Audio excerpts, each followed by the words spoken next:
Pois estamos aquí para coller o tren, seguramente que eso funcione, pero isto non é o habitual. Collemos o tren porque coller o futuro, necesitámoslo para que a comarca da Fronterra, da Ortegala, da Mariña funcione. Desde o Medegán entendemos que a vista do que hai, de que non se fai nada, de que a Xunta de Galicia ni siquiera quere defender, ainda que non teña as competencias, o rural, pois somos nós os que decidimos dar o paso, mobilizar a sociedade e defender unha situación que para nós é crítica. Concellos como Cerdido, San Sadurniño, Moeche, concellos do rural, cando agora se fala de que esta legislatura do rural, de que hai que defendela, sen transporte público é imposible fixar poboación. E esa é a principal razón de que hoxe esteamos aquí, de que damos o paso ante a inercia na que vivimos de non facer nada.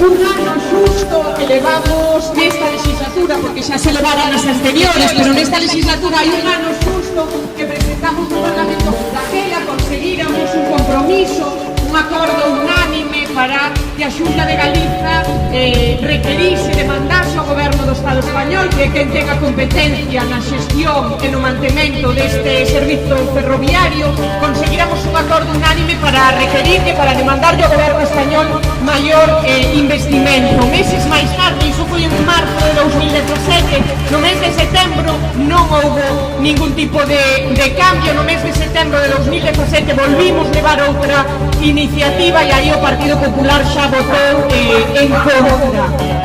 O que vemos é que o desmantelamento progresivo que levamos padecendo desde hai décadas no tren de ancho métrico é o resultado do desleixo absoluto, como dicía Sebe, por parte do Goberno español. Para eles non representa nada un tren que para nós é fundamental, porque non só conecta tres comarcas, sino que atende ou debería atender as necesidades de case 200.000 persoas que viven nas localidades que compoñen estas comarcas. Para eles 200.000 persoas non é nada, pero para nós 200.000 persoas é un mundo. E o que vemos é que nos últimos anos, lonxe de ir investindo máis diñeiro, que fixeron foi recortar, o que foi suprimir e cancelar moitos servizos, porque non hai vontade política para manter un servizo que para nós é fundamental.